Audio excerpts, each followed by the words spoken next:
Hello everyone, welcome back to our channel. Today we will learn about the National Commission for STs. Scheduled tribes के लिए national commission राष्ट्रीय आयोग के बारे में आज जानेंगे। लास्ट वीडियो में हमने नेशनल कमीशन फॉर एससीज डिस्कस किया था। आज हम नेशनल कमीशन फॉर एसटीज देखेंगे। ठीक है, so let's start. The national commission for scheduled tribes is a constitutional body established by Article 338 of the Indian Constitution. National commission for STs scheduled tribe के लिए जो राष्ट्रीय आयोग है वो एक कॉन्स्टिट्यूशनल बॉडी है। कॉन्स्टिट्यूशनल का मतलब बॉडी का मतलब होता है, कॉन्स्टिट्यूशनल बॉडी मीन्स कॉन्स्टिट्यूशन में उसका जिक्र है, कॉन्स्टिट्यूशन के किसी आर्टिकल के थ्रू उसको बनाया गया है। तो नेशनल कमीशन फॉर एसटी को आर्टिकल 338A में इसको मेंशन किया गया है इंडियन कॉन्स्टिट्यूशन के। इससे पहले हमने लास्ट क्लास में नेशनल कमीशन फॉर एससी के बारे में पढ़ा था और हमने ये पढ़ा था कि पहले national commission for SC and ST एक ही होती थी, पहले एक ही हुआ करती थी, बाद में उसको बाइफरकेट करके अलग अलग कर दिया था। नेशनल कमीशन फॉर एससी अलग बना दी थी, नेशनल कमीशन फॉर एसटी अलग से बना दी थी। National commission for SC and STs was established under Article 338. Article 338 के अंदर पहले एक ही कमीशन हुआ करती थी, कंबाइन थी national commission for SC and ST, with the objective of monitoring all the safeguards provided for SCs and STs under the Constitution or other laws.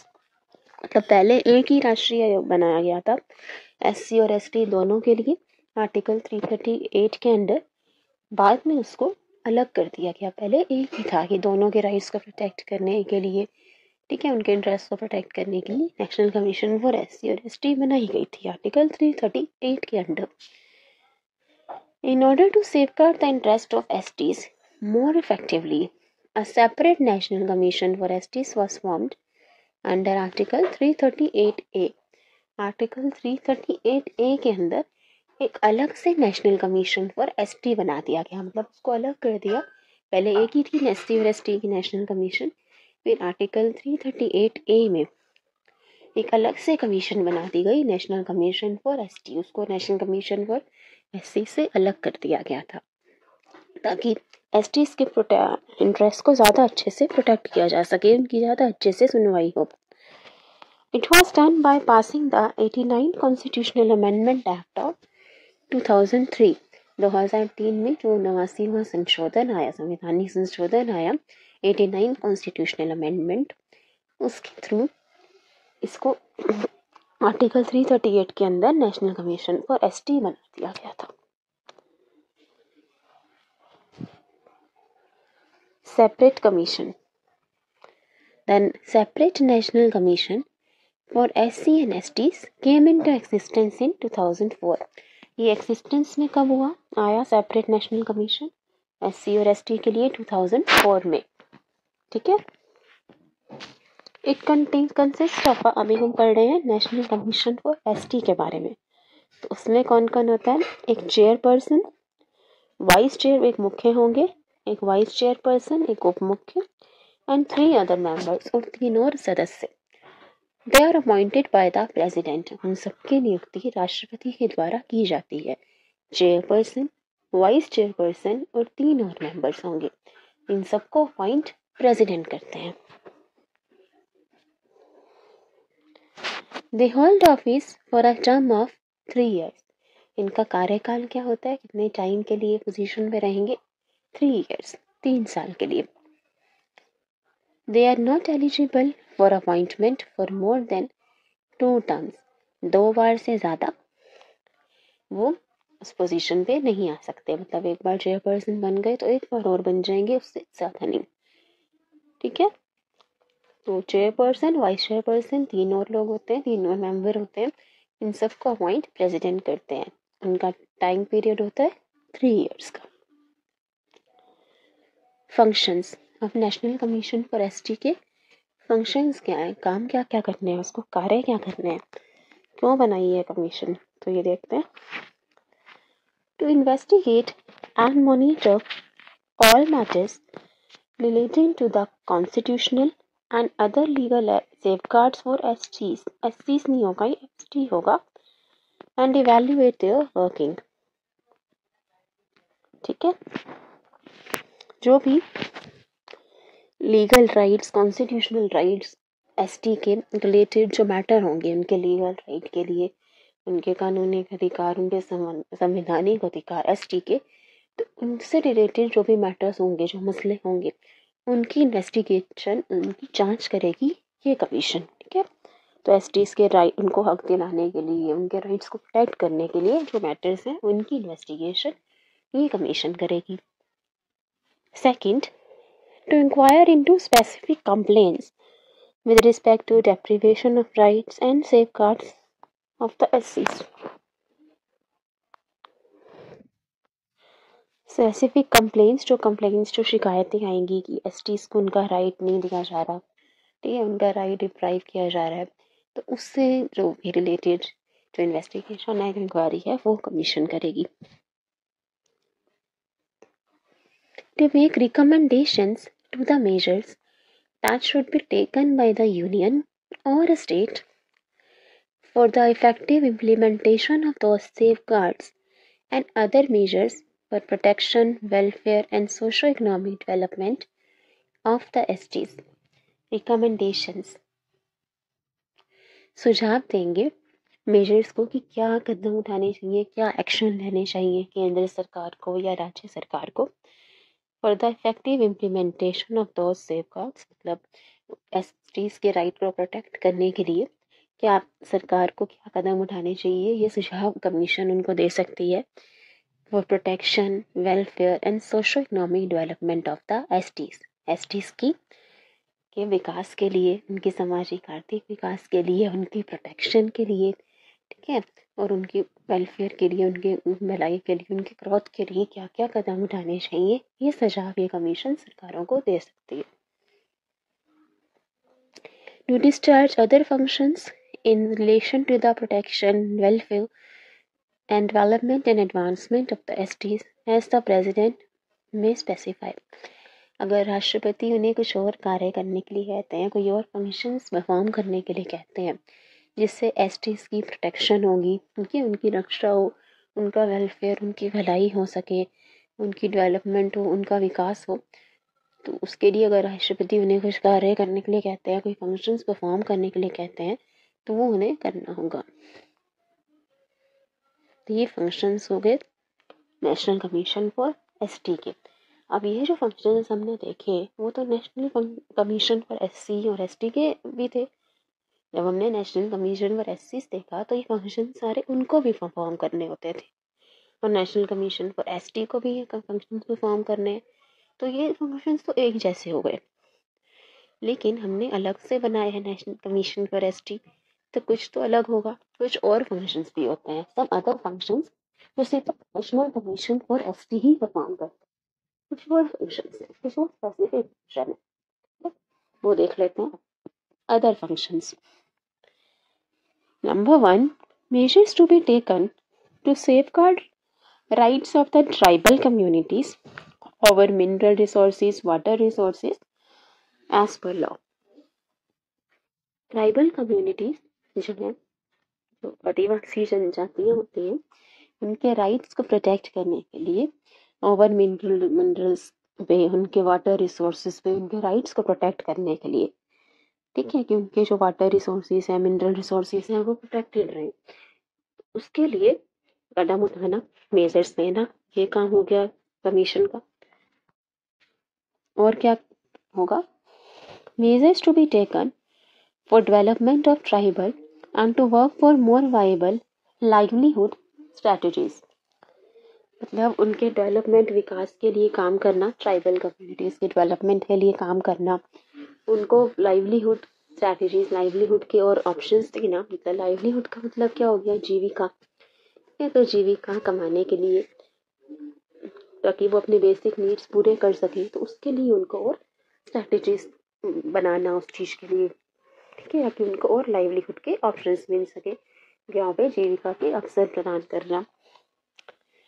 Measures to be taken for relief and rehabilitation for tribal groups displace by development projects. जिन tribal groups को development project के through जिनको displace कर दिया गया, मतलब वही development होनी है, जैसे कोई डैम बनाया, कोई फैक्ट्री बनाई, तो वहाँ पे कुछ लोगों की जो ट्राइबल कम्युनिटीज थे उनके वहाँ पे घर जो थे उसके हटा दिए गए, तो उनके रिलीफ और रिहैबिलिटेशन के लिए काम करना, ठीक है, उनको पुनर्वास के लिए उनकी मदद करना, ये इस मिशन का काम होगा। Measures to be taken to elicit maximum cooperation and involvement of tribal communities for protecting forests and undertaking social afforestation. Measures लेना, कदम उठाना to elicit maximum cooperation and involvement of tribal communities, मतलब उनको involve करना, उनके सहयोग लेना, उन्हें शामिल करना, फॉर प्रोटेक्टिंग फॉरेस्ट को प्रोटेक्ट करने के लिए, वनों को बचाने के लिए, एंड अंडरटेकिंग सोशल एफॉरेस्टेशन करना और उनसे भी कराना। एफॉरेस्टेशन क्या होता है? एफॉरेस्टेशन होता है नए पेड़ पौधे उगाना, जैसे डिफॉरेस्टेशन होता है पेड़ों को काटना, एफॉरेस्टेशन हो गया पेड़ों को उगाना, नए पेड़ पौधे लगाना, ठीक है, उसको कहते हैं एफॉरेस्टेशन। तो वो सब करना। तो ये हो गए other functions national commission for STs के, कि मिनरल वाटर रिसोर्सेज प्रोटेक्ट करना, ट्राइबल कम्युनिटीज की उनकी रिहैबिलिटेशन रिलीफ में हेल्प करना, उनको लाइवलीहुड की स्ट्रैटेजीज प्रोवाइड करना, जीविका के अवसर देना, फिर प्रोटेक्शन करना फॉरेस्ट की, एफॉरेस्टेशन, ये सब हो गए other functions national commission for ST के। अब हम देखते हैं रिपोर्ट। अब जो ये काम कर रहा है नेशनल कमीशन फॉर एसटी, उसकी रिपोर्ट वो किसको देगा? The commission presents an annual report to the president. Annual report, वार्षिक जो रिपोर्ट होगी वो प्रेसिडेंट राष्ट्रपति को देते हैं national commission for ST. The president places all such reports before the parliament. President उस रिपोर्ट को पार्लियामेंट के सामने रखेंगे, along with the memorandum explaining the actions taken on the recommendations made by the commission।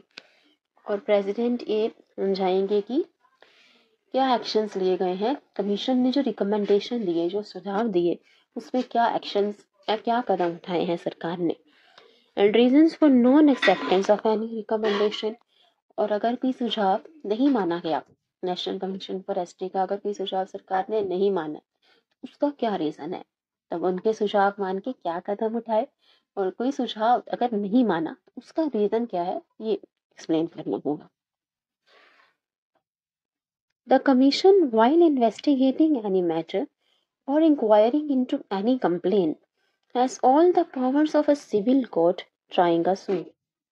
मतलब जैसे civil court में एक case चलता है और सिविल कोर्ट के पास सारी पावर होती है उस केस रिलेटेड, उस केस की हेयरिंग से रिलेटेड, वो सारी पावर एक नेशनल कमीशन फॉर एसटी के पास होगी।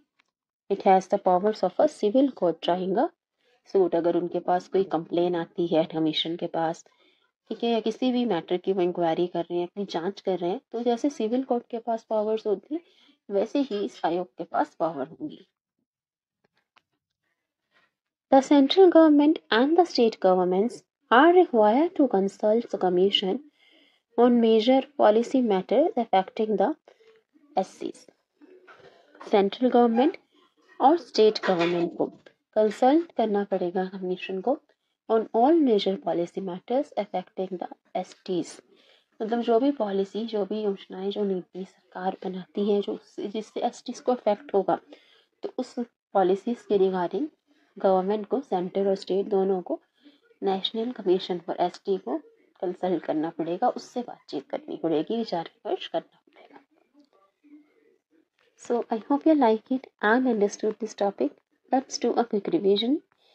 फिर रिवीजन कर लेते हैं। National commission for ST, national commission for ST एक कॉन्स्टिट्यूशनल बॉडी है, आर्टिकल 338A के अंदर इसे बनाया गया। पहले national commission for SC ST एक ही होती थी, फिर सेपरेट कमीशन बना दी थी नेशनल कमीशन फॉर एसटी, ताकि एसटीज के राइट को और अच्छे से प्रोटेक्ट किया जा सके under article 338A। 89th constitutional amendment act के थ्रू सेपरेट कमीशन बनी थी एसटीज के लिए। सेपरेट कमीशन 2004 में एक्सिस्टेंस में आई थी। इसमें एक चेयरपर्सन, एक वाइस चेयरपर्सन और 3 और सदस्य होते हैं। इन सबकी नियुक्ति राष्ट्रपति द्वारा की जाती है। उनका ऑफिस टर्म है 3 इयर्स, 3 साल के लिए वो रहेंगे पोजीशन पे। सिर्फ एक बार और वो रीअपॉइंट हो सकते हैं। फंक्शंस क्या होते हैं उनके, ये एससी की जगह एसटी कर लीजिएगा। जो भी मैटर्स होंगे, constitutional rights, legal safeguards for STs, उनकी जांच करना। स्पेसिफिक कंप्लेंट्स, अगर उन्हें कोई शिकायत आती है कि एसटीज को उनका राइट नहीं दिया जा रहा, उनके राइट्स उनसे छीन लिए जा रहे हैं, तो उसके मामले की जांच करना। फिर वो सरकारों को सुझाव भी देते हैं कि कैसे प्रोटेक्शन हो सकती है बेटर वे में, वेलफेयर कैसे हो सकता है एसटीज का, उनके सोशल इकोनॉमिक डेवलपमेंट के लिए वो गवर्नमेंट को, सेंट्रल और स्टेट गवर्नमेंट को रिकमेंडेशन कर सकते हैं, सुझाव दे सकते हैं। और बाकी फंक्शंस परफॉर्म करना एसटीज के प्रोटेक्शन के लिए, उनके वेलफेयर के लिए, उनकी डेवलपमेंट के लिए, उनके विकास के लिए, उनकी भलाई के लिए जो प्रेसिडेंट कमीशन को परफॉर्म करने के लिए कहेंगे वो सब उन्हें परफॉर्म करने होंगे। अदर फंक्शंस क्या है नेशनल कमीशन फॉर एसटी के, अलग सेपरेट फंक्शंस क्या है, स्पेसिफिक फंक्शंस क्या है। मिनरल और वाटर रिसोर्सेज प्रोटेक्ट करना ट्राइबल कम्युनिटीज़ की। ट्राइबल कम्युनिटीज़ के लिए लाइवलीहुड स्ट्रैटेजीज बनाना, उन्हें जीविका के अवसर प्रदान करना। अगर किसी को डिस्प्लेस कर दिया गया है किसी डेवलपमेंट प्रोजेक्ट के थ्रू, तो उसकी रिलीफ, उनको रिहेबिलिटेशन, पूर्ण निवास में उनकी मदद करना।